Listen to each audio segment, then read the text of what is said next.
Welcome! It's time to learn how to be safe in the kitchen for your safety and the safety of others' safety. Welcome to Food Safety. I'm Chef F and we're going to learn how to be safe in the kitchen. Step 1. Proper uniform. Oh no, these clothes just won't do. You have to wear solid black so you are professional in the kitchen. Wow, that's professional. Oh no! A necklace? Jewelry does not belong in the kitchen. Step 2. Oh wait, no. Step 1.5. An apron. You need an apron. You need to protect yourself from the heat and the elements in the kitchen. Wow, an apron. How'd that get there? On to step number 2. These are your utensils. Your utensils help you cook in the kitchen. Starting with the dumb ones and ending with the cool ones. Over here. This is called a fork. You call it a fork because it's got forks. 4 of the corks. Fork. 4. And next is a spoon. A spoon. This is made for eating soup, particularly Chinese soup. And this is a clean spoon. You can see because it is wrapped in delicious cellophane. Next is a knife. This is used for spreading butter, mayonnaise, mustard, ketchup, Sweet Baby Ray's, honey mustard, sugar-free ketchup, and many, many more. Next is the most useful utensil in the kitchen. This is the most important utensil in your kitchen. You see, it's a knife. It's sharper than this knife. So this is your chef knife. Next is a whisk. You can see a whisk is one of my personal favorites. You use a whisk to help incorporate air bubbles into things like cream and to make whipped cream. This is a spatula. You always want to use the biggest spatula you can find. Otherwise, your food will not be intimidated enough. The spatula, therefore, will not serve its purpose of intimidating the food. Next is this thing. It's a spoon. It's made, it's a spoon and it's made of wood. Alright? You see, it's got a hole in the bottom of it because you can whistle through it. Ready? And you use it for stirring. This is a mashed potato meat tenderizer. So pretend that my hand is a piece of meat and I want to tenderize it. Wow, that's some tender meat. Next, we have tongs. You use these for flipping things. So if my hand was a hamburger, I would pick up the hamburger and flip it with the tongs. Very versatile instrument in the kitchen. These are 2 temperature takers. I have a third and it's expensive and I can't find it. But I won't put it in the video because it would make you guys like really jealous. Okay, this one measures up to 0.22. Stop that. And this is used to measure the hotness of meat. It's called a penetration thermometer. So for example, if my hand was a piece of meat that we wanted to measure, such as a hamburger, we would inject.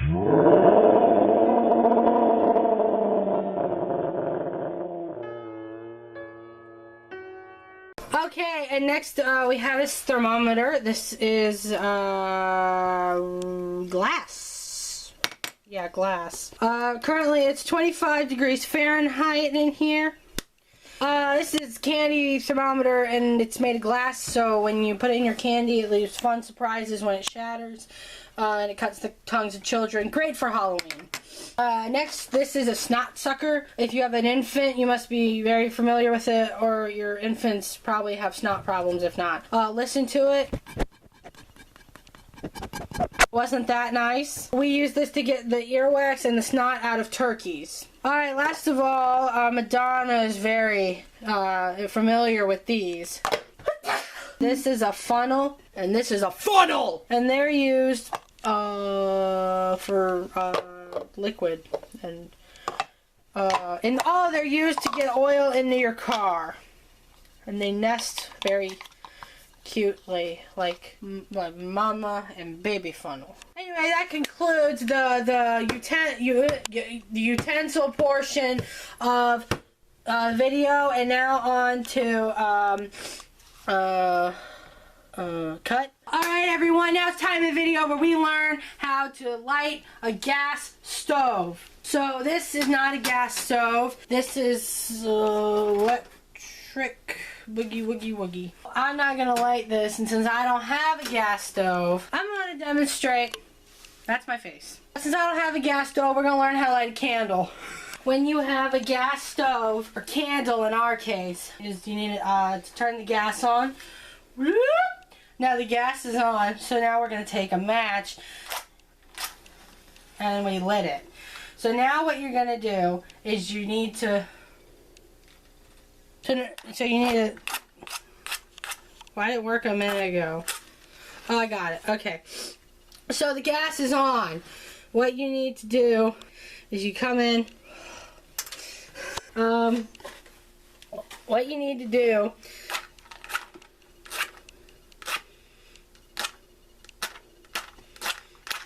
got it. Now what you need to do is you need to take your flame over the lit gas and insert into, oh my gosh, I got it. Alright, we're lit, we're ready to cook. What we're gonna do now is I'm gonna get something yummy to cook out of the fridge. Alright, I made these hot dogs from scratch. So what we're gonna do is we're gonna open up our yummy dinner, turkey jalapeno smoked sausage. Now we're gonna cook over our lit gas stove.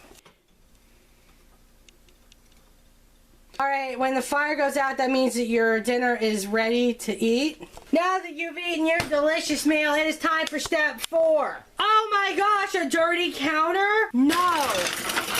I can't have that, not in my house. Alright, on to cooking. Alright, ladies and gentlemen, it's time for step 5. This is the oven. What you do with your oven is you come up to where your controls are. You do this with these are your control panel, alright? And what you do is you hit start. And then your oven is on. Whoa! Did you feel that heat? You did not step away from the oven when you opened it, and you will get burned. Let's reenact that, but doing it the safe way. You pull down and run! Then you yell, back away, back away, the oven is open, back away. Then you go inside of your oven. Go in your oven. And you pull out your delicious food. Alright everyone, welcome to cooking with... Alright, welcome to cooking. We are gonna cook, we're gonna make chicken today. Now, step 1, this is a clean surface. See how I can rub my hands on it and it's clean? Now what you do is you need to first meat your meal. There's Jerry the chicken. Jerry's gonna die today. We have our dead chicken. Jerry is now dead.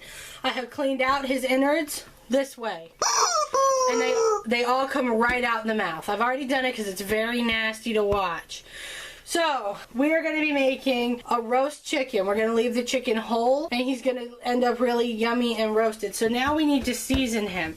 Now you can season your chicken however you want. It's up to you. But I'm gonna use ketchup. Alright. Jerry the dead chicken has been seasoned. You can see that he is now coated in ketchup because he is red. Now we're gonna bake Jerry. So you put him in a dish.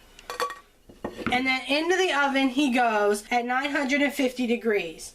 He'll cook in about 2 minutes and be perfectly tender. Now, this is dangerous, everybody. Listen closely. This is a preheated oven. It's really dangerous. So you need to do... Oven is open! Oven is open! Ah!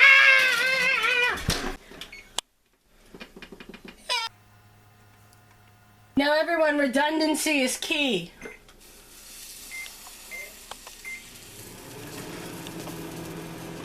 It is now time to retrieve your chicken from the oven. It has been baking for about 2 minutes at 950 degrees. It is just flavored deliciously. I can't wait to eat it. Time to retrieve your chicken from the oven, and remember, always announce when you're doing it.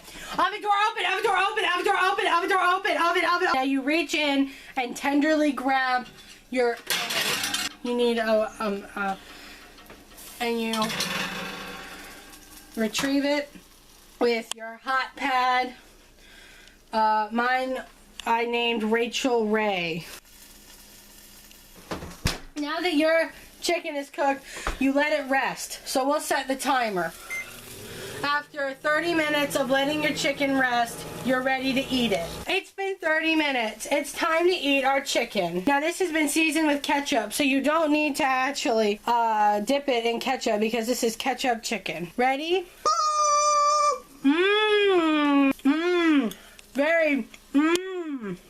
Yeah. Mmm. Mmm. Mmm. Mmm. Time for a second bite. Mmm. All right, everyone. It's time to eat your delicious, delectable sausages that we cooked on a gas burner. You're gonna need a hot dog bun, and you want to check for mold. I don't see no green, which means don't touch it. It's ready to eat, unless you want extra fiber, then eat mold. You get out the fanciest plate you have, and next you retrieve your hot dogs. Next you retrieve your hot dogs from the gas burner, and you stick it like so on your hot dog buns.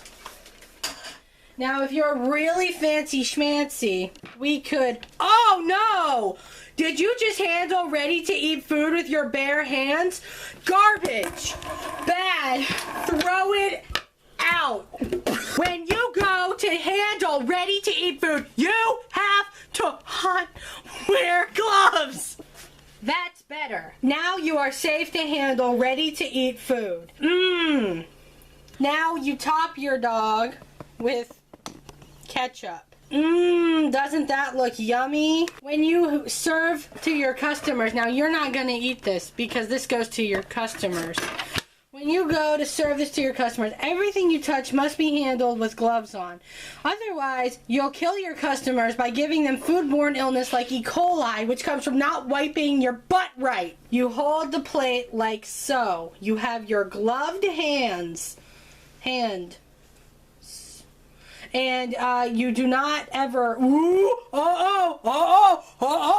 do not put your thumb on that plate. Ah, better. No! Yes. Okay.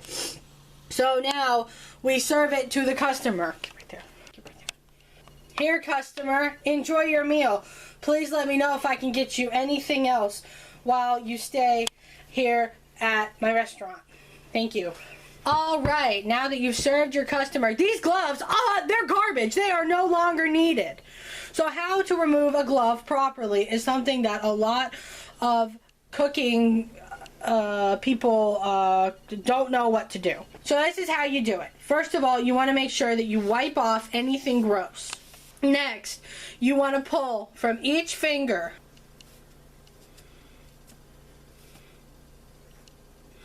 Then you want to roll it on the counter as tight as you can. Now, once it is rolled, you put it on the plate with some salsa and you serve it as a taco. That way you have zero waste.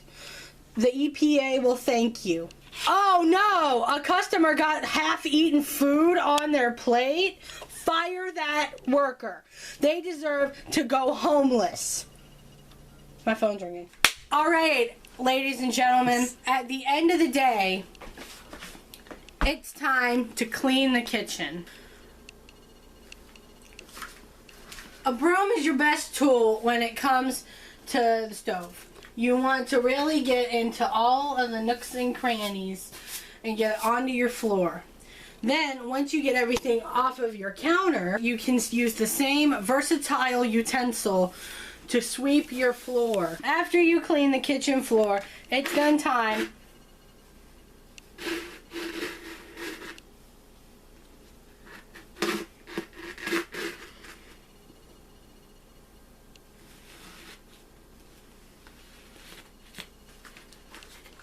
and that just about concludes it all, folks. Make sure to keep your food tasting good, tasting spicy, unless it's not supposed to be spicy. And I hope you enjoyed this series. I hope it really helped you in your kitchen time. Let me know what you think in the comments below. Subscribe, like, and let me know what else you want me to cover in the future.